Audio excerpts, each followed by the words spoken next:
Assalamu alaikum wa rahmatullahi wa barakatuh. Comment ça va la famille? J'espère que vous allez bien. Je sais que ça fait un bout, ça fait longtemps que je suis pas venu sur YouTube faire une vidéo de qualité, une vidéo un peu plus longue, tu vois.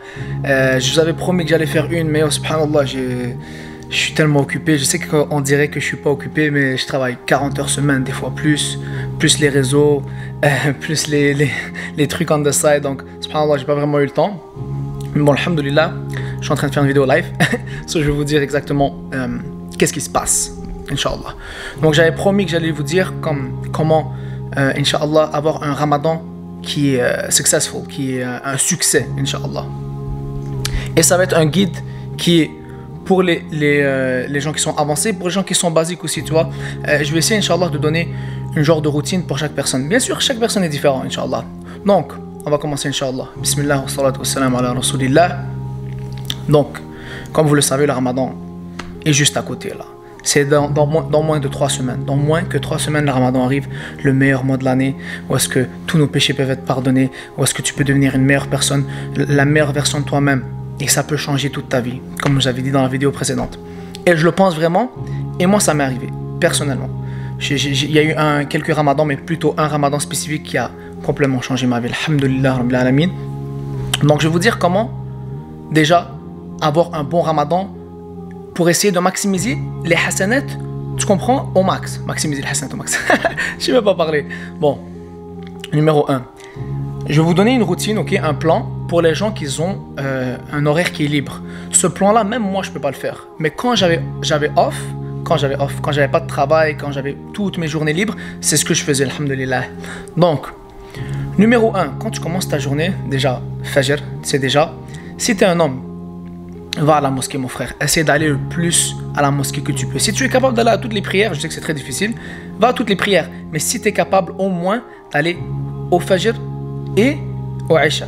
Parce que ces deux prières, elles sont super importantes. Elles sont mentionnées dans le hadith du prophète que la personne qui prie en congrégation, le Aïcha et le Fajr, c'est comme si il a prié Qiyam, Tahajjud, la prière nocturne toute la nuit. T'imagines les hasanat, t'as la récompense d'avoir prié toute la nuit, en plus pendant le ramadan.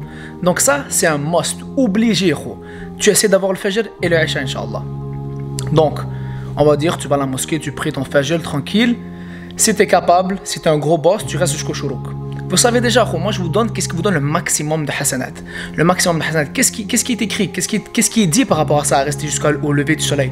C'est mentionné encore dans un hadith authentique que le prophète a dit que la personne qui prie en congrégation à la mosquée et qui reste assis sur son lieu de prière après avoir salam et qui soit fait du dhikr, soit se rassemble pour parler d'Allah ou lire du Coran jusqu'au lever du soleil, et après que le lever du soleil est apparu, tu attends 10-15 minutes parce que tu ne peux pas prier quand le soleil se lève, tu pries 2 rak'ah, salat duha, ou tu peux prier plus si tu veux, dépendamment de ce que tu suis.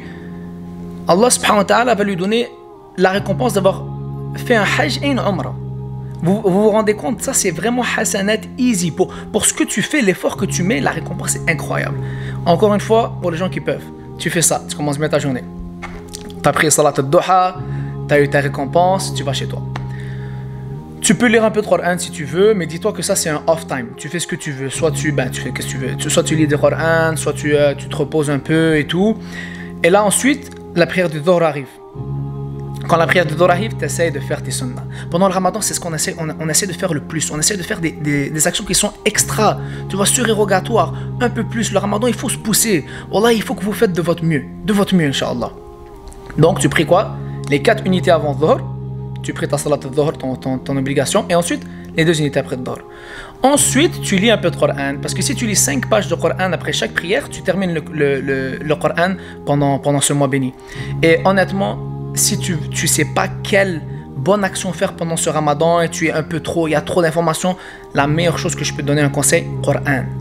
Focus sur le Coran, lis du Coran au maximum. Shahrul Coran, c'est le mois du Coran. Vous savez que le Coran a été décrit tout d'abord, le Ramadan a été décrit tout d'abord comme le mois du Coran, pas le mois du jeûne. Oui, on jeûne, mais c'est quoi qui est le plus important? C'est le Coran.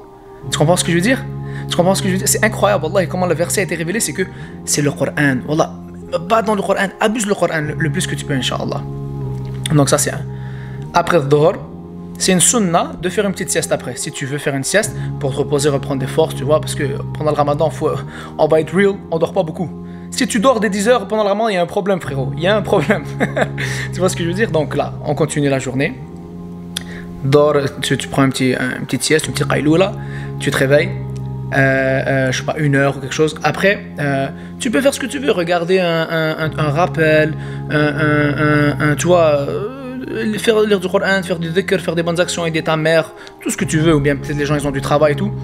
Ça c'est ton temps libre. Moi je suis en train de te dire les sunan que tu peux faire et les actions que tu peux faire spécifiques. Asr arrive, tu pries Asr. Ensuite, tu lis tes 5 pages de Coran pour compléter le Coran. Et ensuite, encore du temps. Tu as encore du temps entre ces deux prières.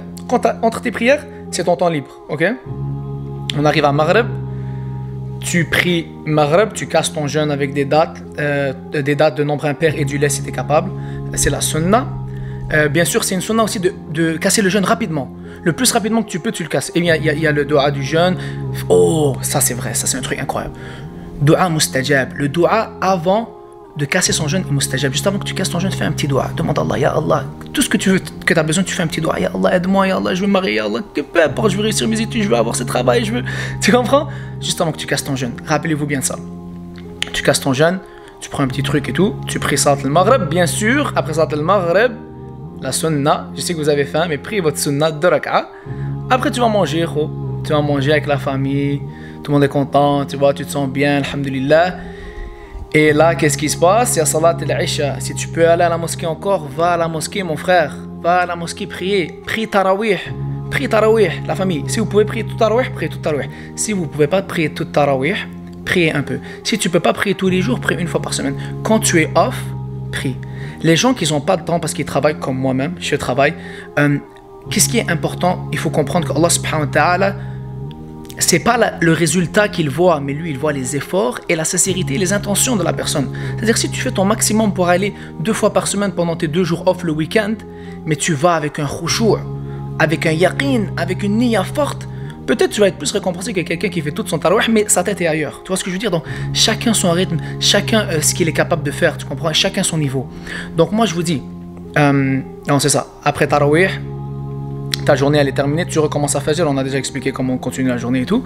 Donc c'est ça, c'est mon conseil pour vous. Pour les gens qui ne peuvent pas faire cette journée de soldat incroyablement remplie et tout, faites ce que vous pouvez. Faites ce que vous pouvez la famille, je ne vais pas vous dire faites ça, ça c'était juste un guide, tu vois, parfait. Mais ce que je peux vous donner comme conseil pour ce ramadan-là, mettez des efforts. Wallahi, mettez des efforts. Regardez pas des séries toute la journée pour passer le jeûne. Tu comprends? C'est une journée bénie, des journées bénies. Tu comprends? C'est le meilleur mois de l'année. Si tu te fais pas pardonner pendant le ramadan, il y a un problème. Wallahi, il y a un problème. Si tu augmentes pas un peu pendant le ramadan, il y a un problème. Si tu ouvres pas le Coran pendant le ramadan, il y a un problème. Wallahi, il y a un problème. Juste un peu, ça n'a pas besoin d'être... Si tu peux pas faire la khitma du Coran, lis une page. Chacun son rythme, mais... Rappelez-vous que vous devez faire des efforts. Faites des efforts pour être mieux que toute l'année. Qu'est-ce qu'on fait dans l'année des fois? On fait rien de sérieux, mais le ramadan, c'est spécial. Faites un peu plus. Et un autre conseil que je peux vous donner, un conseil que j'ai pris de Cheikh Yasser, un des meilleurs conseils, gère bien ton temps. Gère bien ton temps, mon frère, ma soeur. Gère bien ton temps. Gaspille pas ton temps. Si tu réussis à faire du time management, tu peux être successful, tu peux avoir du succès. Il faut juste que tu sois efficient. Tu dois être efficient, comment on dit efficient en français? Tu dois être productif. Voilà. Tu dois être productif, Inch'Allah, avec ton temps pour pas le gaspiller. Tu vois, je sais que on va être beaucoup sur notre téléphone ou mon téléphone. Moi le premier, tellement je suis sur mon téléphone en train de faire des vidéos et on va devoir regarder ça. On doit faire attention à notre téléphone. Attention aux films. Attention, ne regardez pas des films pendant ce mois béni. Oublie Netflix. Netflix, ciao. T'as Netflix toute l'année. Netflix pendant le ramadan? Non. Tu comprends ce que je veux dire? Donc ça, c'est mon conseil, Inch'Allah, pour les gens qui veulent savoir quoi faire pendant le ramadan et tout. Ah, j'ai oublié un truc. Adhkar al-sabah. Si tu peux faire tes invocations du matin et tes invocations du soir, champion. Champion, j'ai failli oublier. Donc c'est ça la famille. C'est ce que je vous conseille de faire, Inch'Allah. Si vous êtes capable d'inviter des gens pour briser leur jeûne, vous savez, c'est une grosse récompense. Briser le jeûne de quelqu'un, c'est une grosse récompense. Et des trucs, faites des actions supplémentaires à la famille, faites des actions de plus, tu vois. Faites de la sadaqa, donne beaucoup en charité pendant ce mois, donne beaucoup en charité, oublie beaucoup de Coran, prie qiyam, j'ai oublié, comment j'ai oublié ça? Pour moi, un des plus importants, tahajjud. Réveille-toi un peu avant le fajr et prie tahajjud. La prière de la nuit, le 1/3 de la nuit, quand il rentre, Allah subhanahu wa ta'ala vient à notre ciel et il dit à ses serviteurs: c'est qui veut que je lui pardonne tout de suite. Allahu Akbar, Allahu Akbar. Tu rajoutes ça dans ta journée à chaque jour, incroyable. Si tu peux pas le faire à chaque jour, un jour sur deux, si tu peux pas faire un jour sur deux, une fois par semaine, vous comprenez ce que je veux dire, mais rajoutez un petit peu. Wallahi, la tahajjud, je pense que c'est la clé du succès, total. Total. Tu fais ça, Inch'Allah, tu vas avoir le meilleur ramadan de toute ta vie, qui va changer ta vie au complet. Quand tu as un bon ramadan, wallahi, quand tu as un ramadan qui est bien fait, Allah subhanahu wa ta'ala te donne tellement de choses. Et je parle par expérience. Wallahi, la famille, faites un bon ramadan, ça peut changer tout. Mais tout. Laylatul Qadr, la nuit, khayrun min alf shahr, mieux que 1000 mois, mieux que 1000 mois. T'imagines? Et Inch'Allah, je ferai une vidéo séparée sur la nuit du destin. Laissez-moi savoir en commentaire si vous voulez que j'en parle un peu plus. Mais la famille, prenez ce mois au sérieux, faites un peu d'effort, Inch'Allah. Je vais essayer de motiver les gens et motiver moi-même aussi, se rappelle, c'est pour moi-même en premier. Et bien sûr, je suis pas un shir et tout, ça c'est juste des conseils personnels, bien évidemment, parce que beaucoup de gens pensent que je suis un imam. Je suis pas un imam, la famille, je suis pas un imam, je suis un gars normal, je suis un musulman qui fait des bails tranquilles. Donc, Inch'Allah, c'est ça pour la vidéo. Et je vais essayer d'être plus actif, Inch'Allah, je vais essayer d'être plus actif. Prenez soin de vous, la famille. N'oubliez pas de vous abonner si vous aimez le contenu, mettez un commentaire, un like, tu connais déjà le drill. Prenez soin de vous, la famille. Assalamu alaikum wa rahmatullahi wa barakatuh.